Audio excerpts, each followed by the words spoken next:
e de paz, que ao despertar de um novo homem nos induz.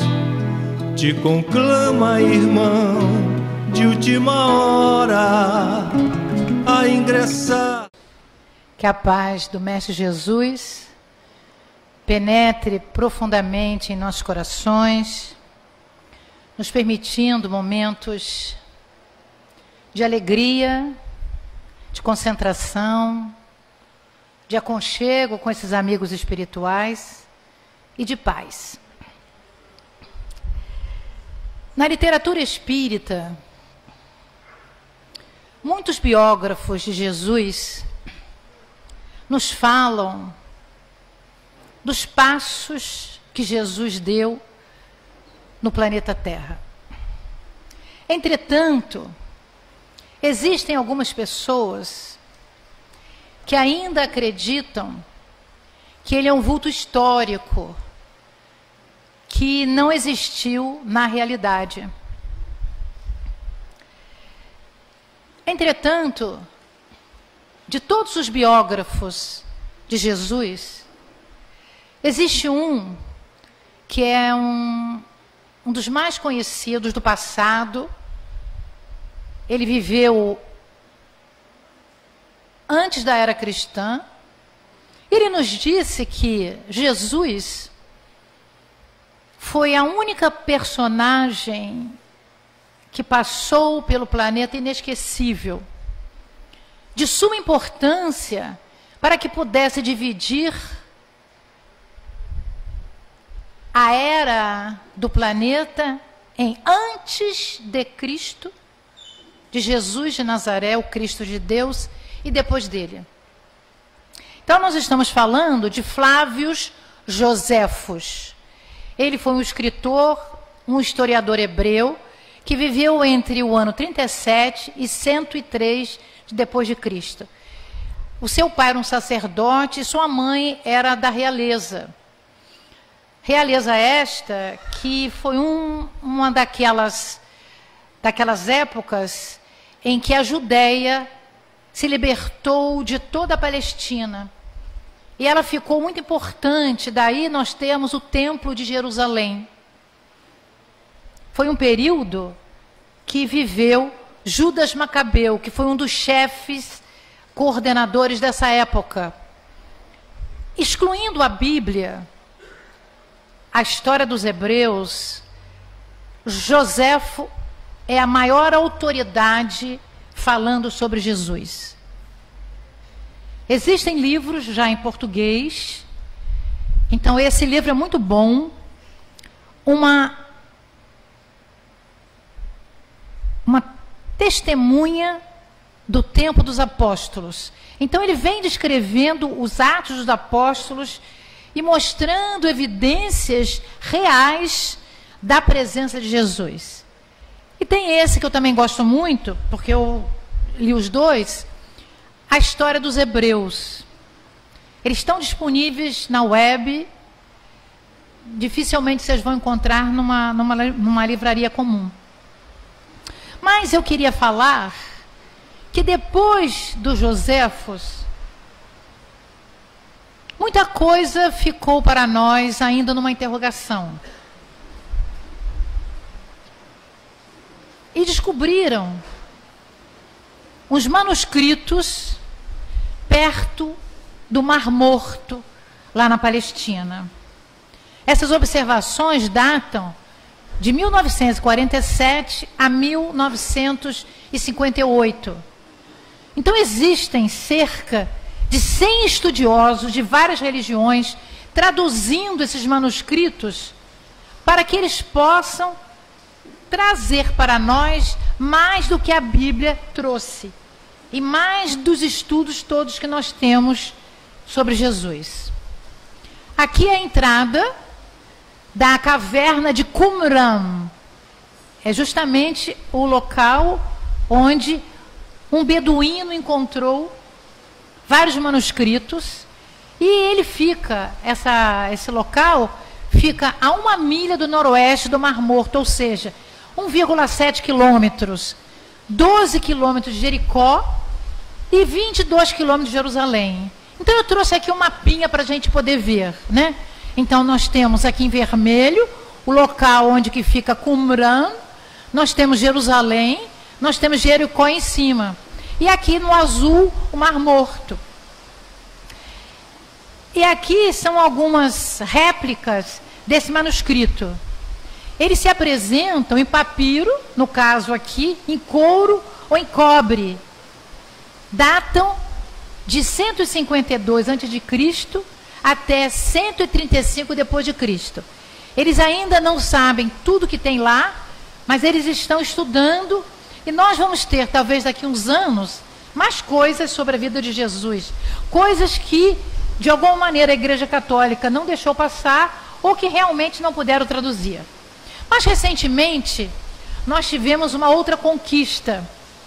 Foram encontrados 70 livros de metal da história bíblica na Jordânia, um pouco afastado dessa ruína de Qumran. Nós temos aqui algumas fotos da internet, da web, e nessa segunda e terceira foto de cima, nós vemos alguns desenhos. Na segunda foto, como se fosse justamente um rosto.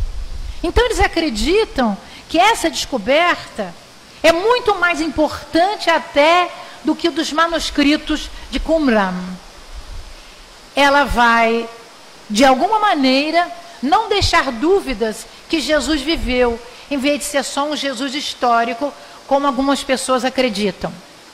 Elas são de 70 livros, cada livro tem 155 páginas. Quer dizer, eles tiveram muito cuidado em escrever, porque aqueles que escreveram estavam sendo perseguidos pelos soldados romanos. Então eles esconderam muito bem escondidos e somente agora eles descobriram isso.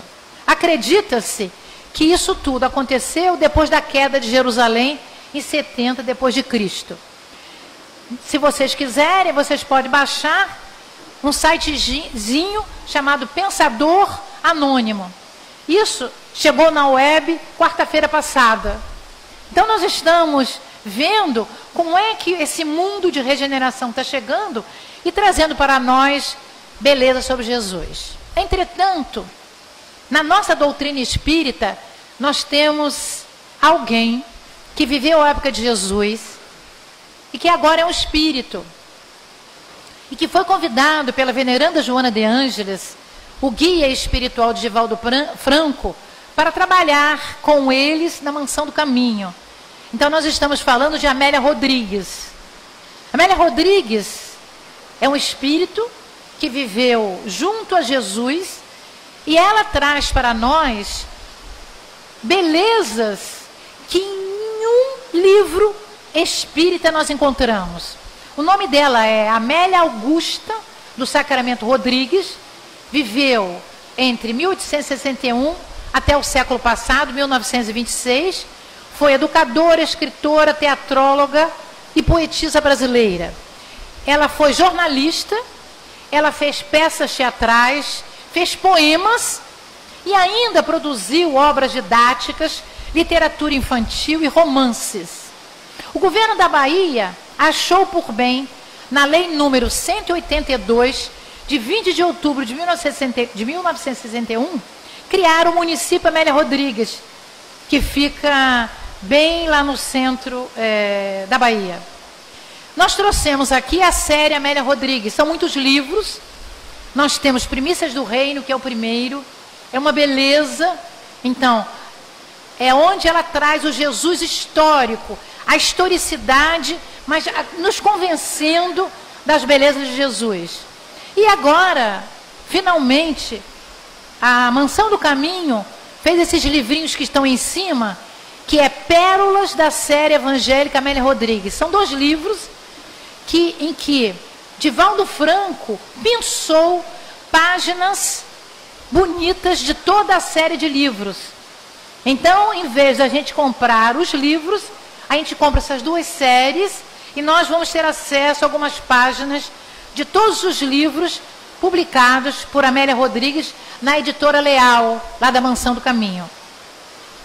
Assim, nós vamos trazer o Evangelho de João, porque foi João que disse no capítulo 10, versículo 10, que Jesus nos disse que nós deveríamos ter vida em abundância. Ele nos diz que o Cristo de Deus foi aquele que para nós trouxe belezas que nunca ninguém teria trazido. João, o evangelista, foi dos discípulos o mais espiritualizado, trazendo para nós um conteúdo diferente dos outros, porque ele via a transcendência do ser diferentemente dos outros evangelistas que traduzem a Bíblia para nós, Mateus, Marcos e Lucas. Dessa maneira, nós vamos usar o versículo 10 e 9. No 9 ele diz, Jesus para nós, eu sou a porta, e se alguém entrar por mim, salvar-se-á. E entrará e sairá e achará pasto. E no versículo seguinte, ele nos diz, o ladrão não vem senão para roubar, para matar e para destruir. Eu, diz ele, vim para que tenham vida e a tenham em abundância. Nós vamos trazer para vocês esse mapa da Palestina. Então a Palestina era a época de Jesus dividida em algumas partes. Mas nós temos uma divisão maior em 3 partes. A Galileia, que está em roxinha, onde nós temos Corazim, Cafarnaum, Caná, Magdala, Tiberíades. E nós temos, mais para baixo, no meio, a Samaria, onde nós temos Siquém e Sicar, cidades importantes por onde Jesus passou. E na parte final, nós temos a Judéia, justamente de Judas Macabeu. Nós aí vamos ter Jericó, nós vamos ter Belém, Betânia. Então eu coloquei uma estrelinha em cima de Jerusalém. Por que eu fiz isso? Porque na realidade, os hebreus, eles diziam que a porta era o portal, a porta das ovelhas. Porque nós encontramos isso em João capítulo 5, 22. Que era uma localidade em Jerusalém, onde as ovelhas eram levadas para o sacrifício na Páscoa. Então, quando os hebreus comemoravam a Páscoa, eles tinham que, para se sentirem melhores, ter abundância nas suas casas, sacrificar os animais. E as ovelhas eram os animais mais sacrificados. Por isso que existe lá a porta. Entretanto, nós vamos encontrar que Paulo, o de Tarso, nos esclareceu em Coríntios 1. E ele disse, hoje não celebramos uma festa como a matança das ovelhas, mas uma Páscoa, pois Cristo, nossa Páscoa, foi sacrificado por nós. Nós vamos encontrar isso em Coríntios, capítulo 5, versículo 7, nos mostrando que na Igreja Católica Apostólica Romana, a Páscoa quer dizer isso. Nós espíritas, na realidade, não comemoramos a Páscoa, não é? Nós podemos até fazer uma festa na nossa casa, mas a Páscoa é católica, né? A Páscoa não é espírita. Mas não faz diferença nenhuma se nós chamamos para a nossa casa os nossos parentes e fazemos uma bela refeição familiar. Assim eu quis trazer que a Páscoa era em Jerusalém, e essa figura em cima mostra Jerusalém aberta, porque Jerusalém é muito grande. Embaixo nós temos ruínas de Jerusalém, e nós temos aqui 2 carrinhos com pão ázimo, que era o pão justamente que Jesus comia, era um pão sem fermento. Na parte de baixo nós temos as oliveiras, que eram todas características de serem usadas para a Páscoa.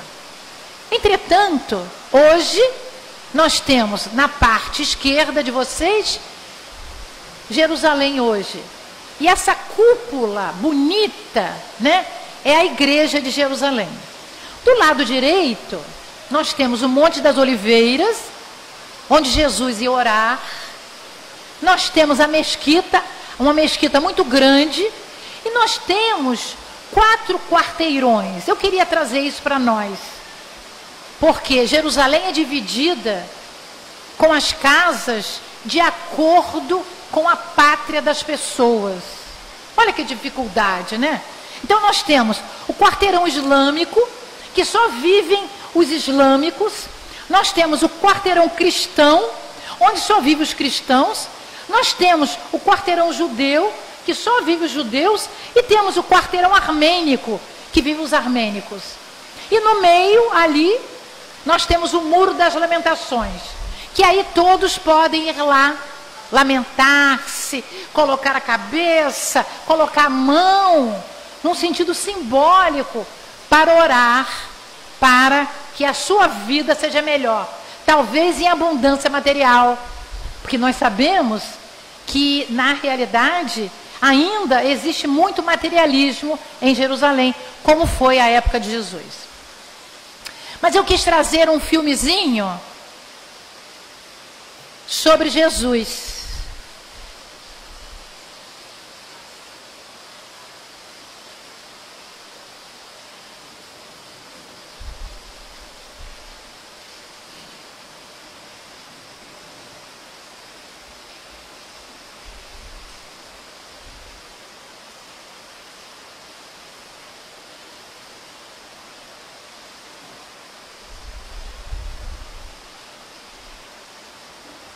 Senhor Valde, por favor.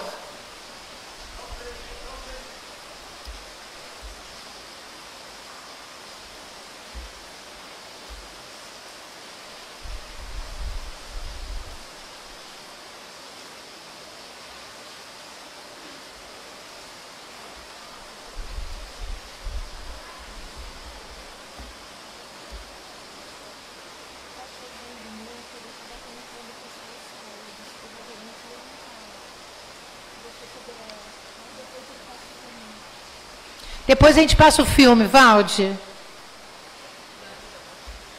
Então nós vamos ver que nas ovelhas tem uma que é muito estranha, não é? Essa deve ser o ladrãozinho que rouba as ovelhas, não é? Porque Jesus, né, enquanto ele fala em João 10, ele vai nos dizendo que no rebanho, não é? Tem sempre um lugar onde o pastor conhece as ovelhas. E ele vai usar o nome de cada uma das suas ovelhas. Então é assim que Jesus se considera o nosso pastor, porque ele nos pastoreia, já que ele governa o planeta Terra. E ele nos conhece pelo nome. Não é chique isso, gente? Jesus de Nazaré, o Cristo de Deus, saber que eu sou Carmen Lúcia Paiva Silveira. Ele sabe meu nome inteiro. Me convidou para reencarnar.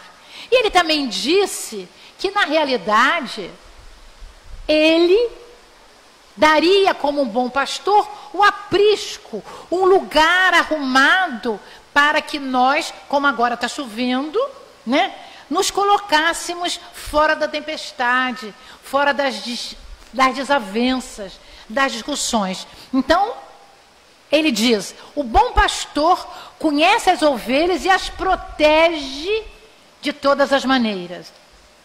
Assim, o que Jesus quis dizer? Que eu vim para que tenham vida e em abundância. O que significa ter vida e abundância? Seria ter vida e abundância ter muito dinheiro? Seria não passar por problemas de saúde? Seria cobrar de Deus as promessas e determinar a Deus aquilo que se quer e não aceitar as situações que trazem desconforto? Como alguém pode ter uma vida abundante em meio a um desconforto? Pode? Pode. Então, esse Jesus pastor, segundo João, que conhecia a transcendência do ser, era portador de uma mensagem da vida espiritual. Jesus não estava falando para a vida material, abundância de bens, abundância de riqueza. Jesus falava de nós, espíritos, encarnados ou não. Essa vida interior também se nutre da convivência fraterna na sociedade. Eu quis trazer isso, não é?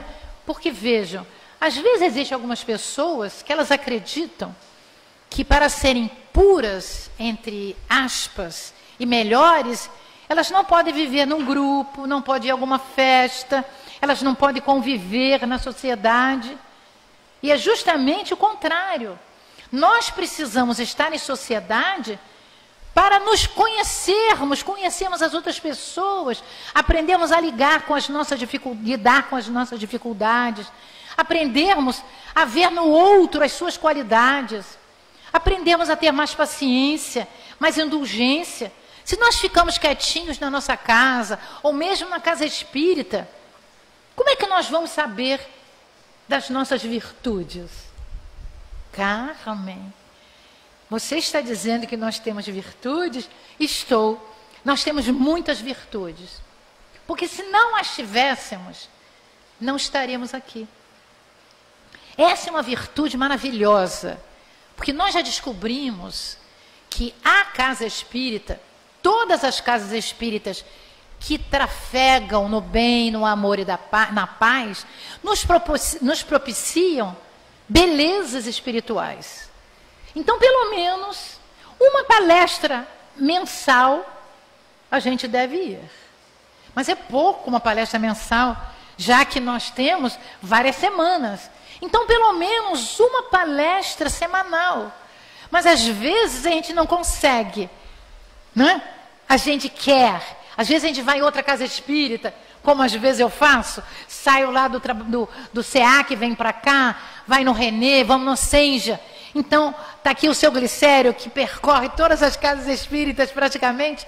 Então, é muito bom que a gente faça esse trânsito emocional espiritual. Porque nós estamos ampliando, mas ampliando em profundidade a nossa família espiritual.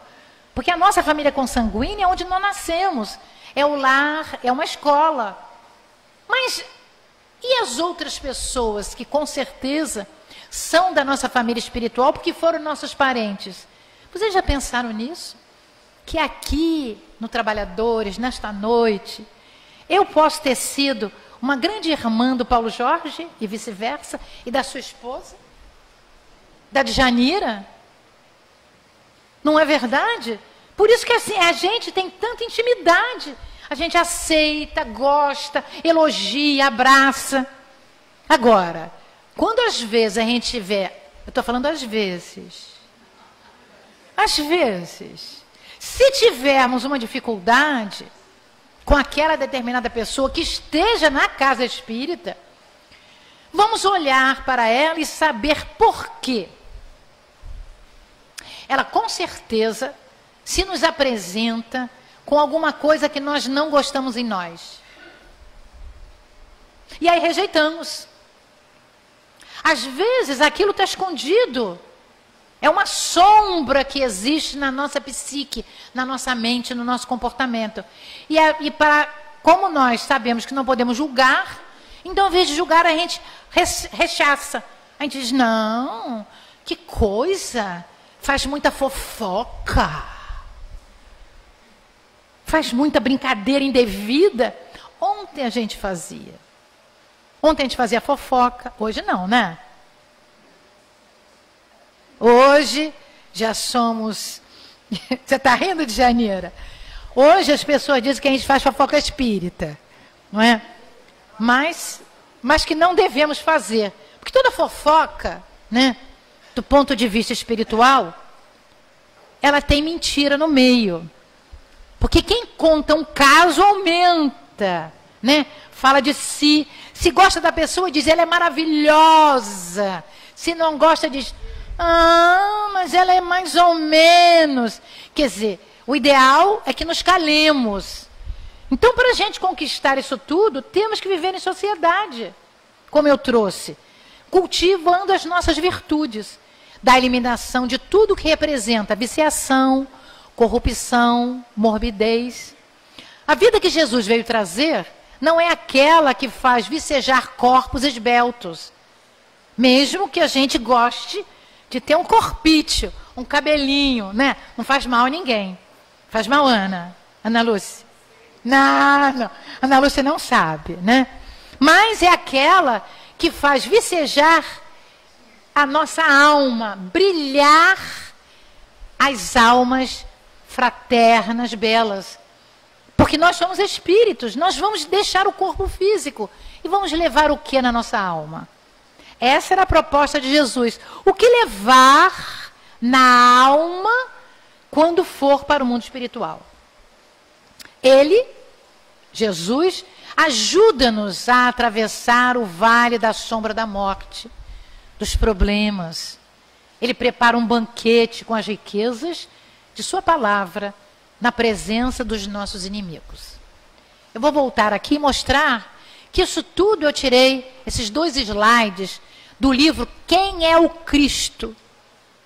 Né? Esse livro é um livro maravilhoso do Francisco de Paula Vitor, que ditou pela psicografia do José Raul Teixeira. Não é? Mas o espírito é Francisco de Paula Vitor. Então, ele prepara banquete para nós, como se fosse uma terra vicejante, fértil, a terra da nossa alma, onde nós plantamos virtudes, plantamos conhecimento, plantamos amizades. É difícil hoje ser amigo, né? A gente tem muitos conhecidos, amigos poucos, mas temos que mudar o nosso pensamento, né? Temos que angariar mais amigos. Por quê? Quem é que vai nos esperar quando passarmos a porta invisível da morte física? Os amigos. Será que nós fizemos muitos amigos na outra encarnação, já que éramos terríveis na outra? Vocês acreditam que nós éramos terríveis na outra? Não? Tem gente que acredita, mas a maioria não falou nada. Quer dizer, se na outra, se agora nós somos melhores, nós temos dificuldade de fazer amizades sinceras, imagine na outra encarnação. Brigávamos mais, não é verdade? Assim, ele é o nosso bom pastor, que tudo faz para nos orientar e conduzir nas veredas da justiça, na justiça divina, já que ele conversa com o Pai, com esse Deus cósmico, com esse Deus que construiu o universo para nós. Ele é a porta a qual devemos bater para entrar no caminho. Então é isso que o evangelista João vem nos dizer, né? Que Jesus é a porta, mas não a porta das ovelhas para ir para o sacrifício, mas a porta da eternidade. E ele nos diz, ninguém vai ao Pai senão por mim. Por que ele disse isso? Porque ele governa o planeta, ele é a nossa luz no planeta. Então ninguém vai chegar a Deus se não passar por Jesus de Nazaré, pelas belezas que ele nos ensina. Aí eu fiz 3 perguntas. Por que seguir Jesus? Para que seguir Jesus? E como seguir Jesus? É muito difícil nós respondermos tudo isso, mas são indagações. Jesus disse, eu sou a porta, e quem entrar por ela achará pastagem. Aqui está a resposta. Jesus diz que essa vida seria uma vida abundante. Essa abundância está relacionada às pastagens. Quais são as pastagens? Obras. Obras que nós construímos. Trabalho no bem, amor ao próximo. Por mais que nós nos amemos, por mais que nós queiramos ficar fazendo coisas bonitas para nós, se perto de nós, sempre tem perto de nós alguém que precisa de um conselho, de um abraço, de um aperto de mão, ou quem sabe até de um bem material.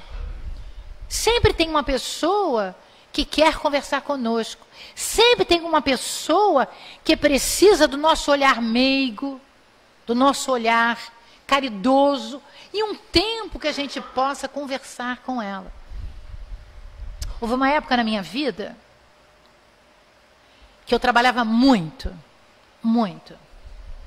Das 24 horas, eu acho que eu trabalhava, sei lá, umas 16, 18 horas. Dormia e trabalhava. E um dia, morava em Niterói essa época, e estava caminhando na praia. Eu achava que eu estava caminhando na praia. Aí uma amiga bateu no meu ombro e disse: "Ô, Carmen, como é que vai?" Eu disse: "Eu não posso parar." Ela disse: "Mas eu quero falar com você." Eu não posso parar. E fui. O meu caminhar era uma corrida de trote.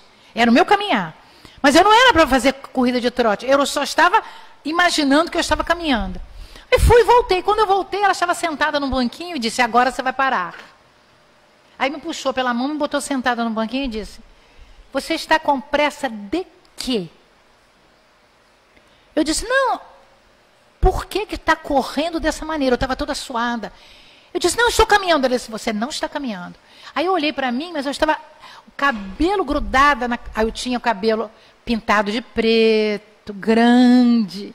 Parecia que eu tinha saído do banho. E era de manhã, 6 e pouco da manhã. Não tinha razão para eu estar suada daquele jeito. Mas estava suada porque eu não estava caminhando. Eu estava trotando. Ela disse: "Carmen, a vida não é essa." Eu olhei para ela, deu vontade de replicar. Como quem diz assim: "Ah, que coisa, como é que vai me julgar de manhã cedo?" Fiquei calada e fui para casa. Quando cheguei em casa, tomei banho. E aquela água do banho me fez um bem. Aí parece que o meu mentor, aliás, os meus mentores, porque espírito endividado que nem eu tem mais que um, né? Quem é muito bom só tem um, né? Eu preciso de 3 pelo menos. Um deles diz assim: "Carmen, não é assim que é a vida. Você não pode viver o amanhã." Eu ouvi perfeitamente essas palavras. Eu chorei muito, meus amigos, porque eu não sabia como lidar com aquilo. Para mim, eu estava fazendo o meu melhor, eu estava certíssima. Tanto que eu não gostei do que minha amiga falou comigo. Passou uma semana, ela era professora da universidade que eu dava aula, eu fui lá no departamento dela, porque era no outro bloco, e fui falar com ela.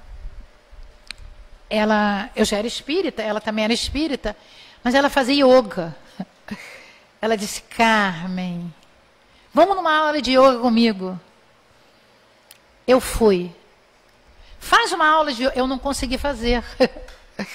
Porque aquilo era lento demais para mim. Eu queria uma coisa mais assim. Eu não conseguia. Mandava respirar. Então, meus amigos, é disso que eu estou falando, né? Às vezes, a gente acha que viver é se auto-atropelar. Quer fazer tudo correndo para dizer: "Já fiz, está tudo certo." Não é. A vida e abundância é quando você usa a sua vida material, a sua matéria, o seu corpo físico, o seu corpo somático, para você conquistar os bens espirituais, que advém dessa vida material. Porque senão nós ficávamos na erraticidade sem reencarnar. Nós reencarnamos para que a nossa reencarnação possa nos oportunizar a conquistar os bens materiais, as pastagens, as obras, o trabalho no bem. E o trabalho do bem passa em quando você está na rua, alguém colocar a mão no seu ombro e você dizer, ok, tudo bem? E você dá um tempinho para conversar com aquela pessoa. Se tiver com muita pressa mesmo, diz, olha, me telefona, mas atenda o zap. Porque agora a pessoa liga para você, você está em outro lugar, aí você não atende. Aí você, 2 segundos depois, você liga e a pessoa não te atende. Quer dizer, a pessoa ligou para você e jogou o telefone fora. Porque ela não atende o zap de segundos depois. Quer dizer, é um egoísmozinho, né? Porque ela acha que só ela pode ligar para você. E você, quando ligar para ela, está ocupada. Mas quando ela desocupar... Estou falando sério, meus amigos? Estou falando para alguém aqui de vocês? Né? Porque na hora que ela desocupar, é que ela liga para você. Quer dizer, não é uma via de mão dupla. Ela liga, eu não atendo, e quando eu ligo, ela atende. Mas existem pessoas que eu não ligo mais. Que eu espero ela me ligar outra vez, porque se eu ligar, ela não atende. Então eu imagino que ela seja a Carmen do passado. Eu cheguei a essa conclusão. Eu tenho alguns amigos assim. Eu digo, olha, é a Carmen do passado, que corria. Mas agora, os cabelos pintados de branco me deram uma certa serenidade, né? E aí a gente faz o amor ao próximo. Né? O amor ao próximo, ele é muito amplo. Porque passa por coisas difíceis e coisas fáceis. Eu vou falar um pouquinho mais na frente. Mas eu queria trazer Jesus, né? O Jesus no sentido que é abrangente. Porque em outras religiões, Jesus é Deus, ou Jesus é um avatar, ou Jesus é um espírito que passou pela terra. Mas para nós, segundo o Espírito Emmanuel, pelas mãos de Chico Xavier, no livro Caminho da Luz, ele governa o planeta. E ele foi um dos arquitetos siderais que ajudou a constituir, ou construir, ou ajustar o fluido cósmico universal para fabricar o nosso sistema solar. Nosso sistema solar. Quer dizer, Jesus é um espírito que não veio da Terra, ele veio dos páramos superiores, e aqui ele aportou como governador. Mas eu queria, para a gente poder conversar, mostrar que esse amanhã florido de obras já começou. Que o mundo novo regenerado já começou. Então eu trouxe 2 pesquisas que me chamaram muita atenção na área da saúde, porque todos nós somos carentes de saúde. Eu não quis trazer a educação, quis trazer a saúde, para que nós possamos pensar coisas boas que estão acontecendo. Entre tantas, eu escolhi 2 simples. Uma pesquisa é, qual seria a missão de todos nós? Cada um tem uma missão no planeta. Então eu trouxe um substituto do gesso, aqui pertinho de nós, em São Paulo. Um pesquisador da Universidade Federal de São Carlos desenvolveu um material que pode substituir o gesso ortopédico. Um protótipo que pode ser lavado e reutilizado na mesma pessoa. E ele pode ser moldado em 15 minutos, quando você lava. E ele, em contato com a água, não estraga. Isso eu trouxe aqui, o site saiu numa conversa com o Globo, e é feito de partículazinhas. E depois é moldado dessa maneira. Então ele não precisa nem passar pelo seu braço inteiro, se você tiver uma contusão, ou uma pequena fissura, ou mesmo na perna. Em cima disso, nós vamos encontrar, em outros países mais evoluídos, gesso colorido. Azul, vermelho. Não é para criança, não, é para adulto. O adulto adora ficar com aquele braço de gesso vermelho, azul. E tem uns flamenguistas que com certeza vão fazer vermelho e preto. Também pode, né? Então nós vamos encontrar, né, essa substituição que era muito difícil. Né? Hoje nós colocamos um material plástico, né, moldável, mas o gesso você leva para sua casa e você pode ajustar, você pode tomar banho, né? quando alguém já quebrou alguma parte do corpo, sabe como é que é difícil você ficar engessado. E aí eu trouxe uma pesquisa que eu acredito que seja mais importante do que essa, que é com relação à terapia genética, né? Em maio de 2017, eles descobriram que através da colocação de um vírus para atingir o nosso DNA, um vírus inofensivo, claro, eles podem moldar para ajustar algumas doenças. Então, aqui está o desenhozinho mostrando que um vetor liga-se na membrana, a membrana rompe e a célula produz justamente a proteína que você interessa.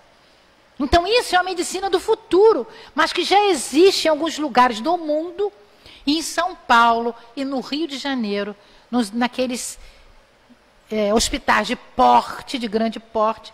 Infelizmente, não é na UPA aqui de Cabo Frio, não é? Mas um dia vai chegar. Então, cada um de nós tem uma função na sociedade. Nós não nascemos, como a gente fala na doutrina espírita, para passar férias. A nossa reencarnação não é de férias. A gente precisa saber qual é o objetivo da vida.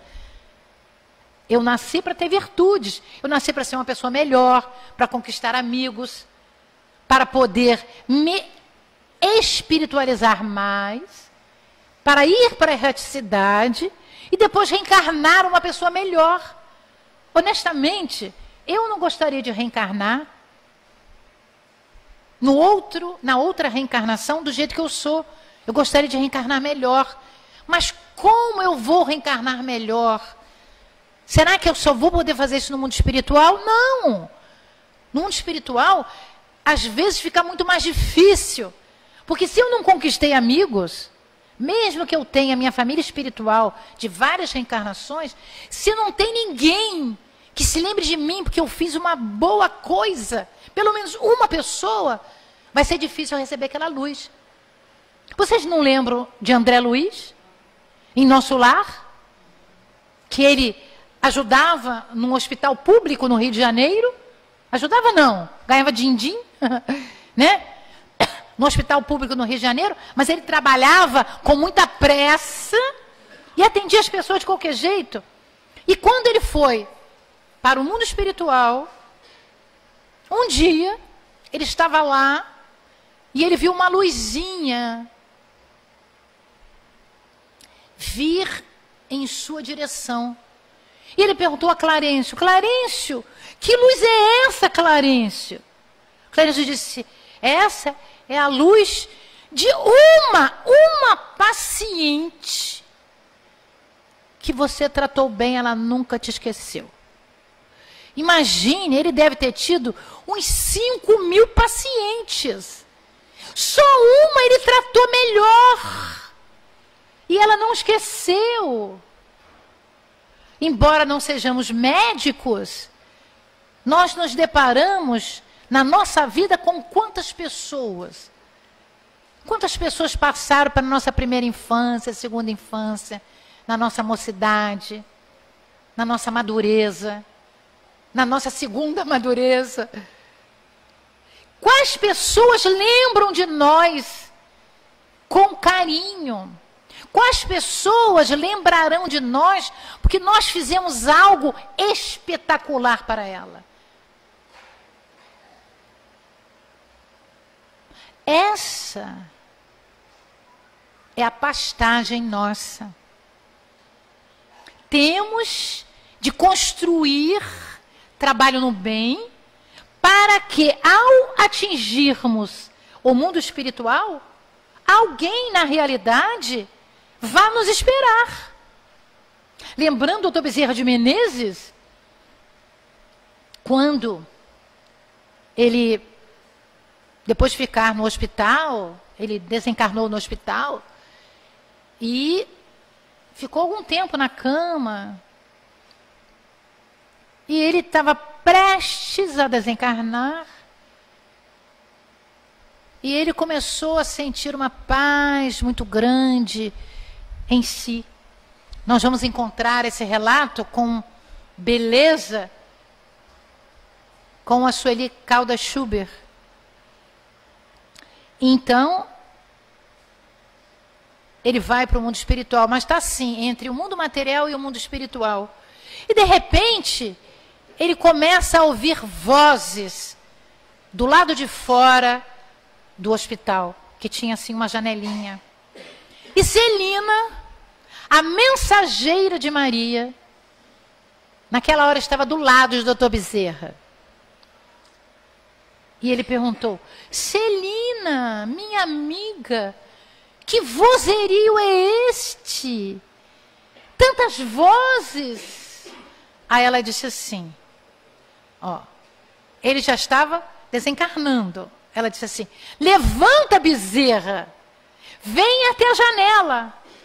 Aí ele foi na janela e viu aquela multidão do lado de fora. Todo mundo, dando palmas. E ele perguntou: não conheço ninguém, Celina. Ela disse para ele: são aqueles pacientes, são aquelas pessoas que você cuidou, que estão no pórtico da eternidade te esperando. E ele disse: mas eu não fiz nada além da minha obrigação. Então, meus amigos, e nós? Se não temos nada até agora, vamos nos entusiasmar. Não é? Depois da palestra, beijos e abraços, pergunta o próximo: precisa de mim? Quer que eu faça alguma coisa? Pode começar aqui mesmo hoje. Né? Já conquistando corações. Isso não quer dizer que amanhã voltemos para a parte espiritual. Mas já temos que começar a fazer algo. Mas assim, com propósito. E aí, eu trouxe essa charge, né? Desculpe, mas eu tenho que brincar um pouco, né? Então, do Boechat, né? Então, tá Deus e São Pedro, né? Deus dos hebreus, né? Com esse cajadinho. E aí, São Pedro pergunta a Deus: mas ele, como é que ele pode ser um de nós? E ele se dizia não acreditar no Senhor, porque o Boechat dizia que ele era ateu. E aí Deus disse para Jesus: atitudes valem mais que palavras. Então veja, isso é para nós, né? Ele não tinha religião, mas fez muitos amigos, ajudou a muita gente, mesmo que tivesse um vocabulário bocal terrível, não é? Algumas vezes truculento, mas ele tinha um lado misericordioso, que ele gostava das pessoas, né? E que era, às vezes, desconhecido até da sua mãe. A quantidade de pessoas que o amava. Uma mulher valorosa, né? Nonagenária, né? Lá falando. E o depoimento dela foi brilhante. Meu Deus, eu não quero enterrar mais filhos. Enterrei 2, a minha filha e meu filho. Como quem diz: Senhor, leva-me para o seu aprisco, porque eu sofro muito, né? Mas eu queria trazer agora, para a gente encerrar, qual seria a missão dos espíritas, ou dos espíritas cristãos, ou dos cristãos espíritas. Porque nós deveríamos ser cristãos espíritas, porque primeiro temos o Cristo dentro de nós, depois somos espíritas, não é verdade? Então a missão da casa espírita, como aqui existe um cuidado muito grande na recepção, eu trouxe isso porque eu achei que vale a pena a gente falar do bem, né? Esclarecer, consolar e acolher. Ou melhor, acolher, consolar e esclarecer, né? Porque ficam desde o portão, quase no portão, as pessoas nos abraçando, nos entregando, perguntando alguma coisa, nos abraçando, nos conduzindo até a porta, os amigos vão nos receber. Então esse é o acolhimento. Quando Paulo Jorge perguntou: quem é novo aqui, né? É para ele dizer: olha, eu estou vendo, se precisar de alguma coisa, pergunte a alguém da casa. É o acolhimento, né? Esse acolhimento é de máxima importância. Porque às vezes a pessoa, às vezes não, a maioria das vezes, a pessoa chega na casa espírita cheia de conflitos, né? Raramente a pessoa vem na casa espírita porque quer ser espírita. A pessoa vem na casa espírita por dificuldades e ela quer ser acolhida. Depois ela é consolada pelo atendimento fraterno, pela boa palavra, assistindo a uma palestra, tomando passe, água magnetizada, fazendo algum atendimento. E depois ela vai se esclarecendo pelos diversos cursos. Não é assim? É assim que os espíritas ficam melhores. É assim que os espíritas ficam melhores. Mas Jesus nos disse, amai-vos uns aos outros como eu os amei. Ô, Valde, eu quero passar o filme. Você passa aí? Então espera aí, fazer um favor. E fechando com Lucas capítulo 2, versículo 15, Jesus disse, a vida de um homem não consiste na abundância dos bens que ele possui. Porque nós não vamos levar o carro, nós não vamos levar o brinquinho, bem que é bonitinho, né? Mas a gente não leva o brinquinho, a gente não leva o computador, a gente leva os bens que são da nossa alma, que estão junto de nós.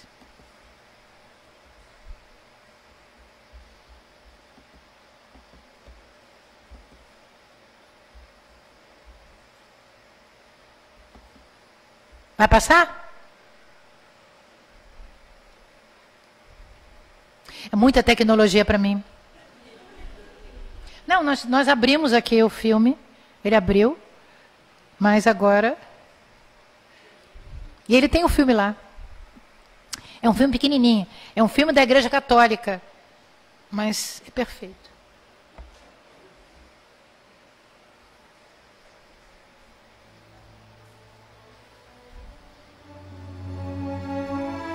Na verdade vos digo, que aquele que não entra pela porta no curral das ovelhas, mas sobe por outra parte, é ladrão e salteador.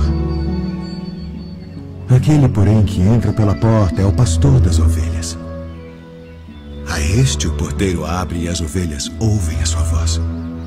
Você falando e da chama porta das pelo nome ovelhas. as suas ovelhas e as traz para fora. E quando tira para fora as suas ovelhas, vai adiante delas.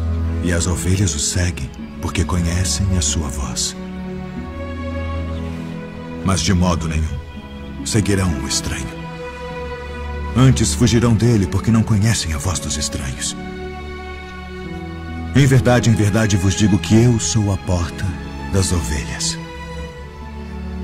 Todos quantos vieram antes de mim são ladrões e salteadores, mas as ovelhas não os ouviram.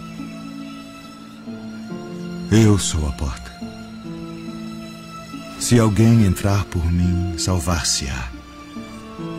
E entrará e sairá e achará pastagens. O ladrão não vem senão a roubar, a matar e a destruir. Eu vim para que tenham vida e a tenham com abundância. Eu sou o bom pastor. O bom pastor dá a sua vida pelas ovelhas. Mas o mercenário e o que não é pastor, de quem não são as ovelhas, vê vir o lobo e deixa as ovelhas e foge. E o lobo as arrebata e dispersa as ovelhas. Ora, o mercenário foge porque é mercenário e não tem cuidado das ovelhas.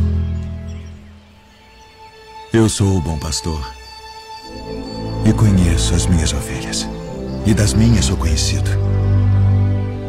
Assim como o Pai me conhece a mim, também eu conheço o Pai, e dou a minha vida pelas ovelhas. Ainda tenho outras ovelhas que não são deste aprisco. Também me convém agregar estas, e elas ouvirão a minha voz. E haverá um rebanho e um pastor. Por isto o Pai me ama, porque dou a minha vida para tornar a tomá-la. Ninguém me tira de mim, mas eu de mim mesmo a dou. Tenho poder para a dar e poder para tornar a tomá-la.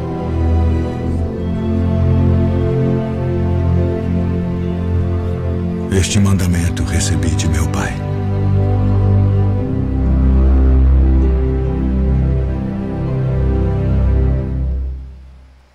Assim, meus amigos, esse é Jesus, que nos ama, que nos protege, que nos esclarece com a sua boa nova e permitiu que o Consolador viesse para nós, que é essa doutrina dos Espíritos. Então não tenhamos vergonha de falar de Jesus. Não tenhamos vergonha de dizer que nós amamos Jesus, porque nós na Casa Espírita seguimos Jesus. Que Ele possa nos abençoar e, como Ele nos disse, existem outras ovelhas que Ele quer buscar para o aprisco dEle. São os excluídos, são aqueles que estão nas drogas, são aqueles que se suicidam, são aqueles que matam, são aqueles que ainda não estão nessa vibração suave e bela do seu Evangelho. Que possamos nós fazer a diferença, já que somos cristãos espíritas, espíritas cristãos, que sejamos nós aqueles que trabalhemos diretamente para Jesus, porque Ele precisa contar conosco. Ele vai contar com quem? Se nós somos os seus seguidores. Nós estamos na Casa Espírita para seguir Jesus. Muita paz, meus amigos, e que essa semana, que no Brasil se inicia no domingo, que seja uma semana de luz, de paz, de alegrias. Quando alguma coisa sair do nosso controle, a gente possa respirar e dizer: Jesus, Senhor, acalma a minha mente, dê-me alegria, paz, confiança, como outrora. Tudo passa na vida. Daqui a pouquinho, aquela dificuldade vai passar. Muita paz, queridos. Fiquem com Deus.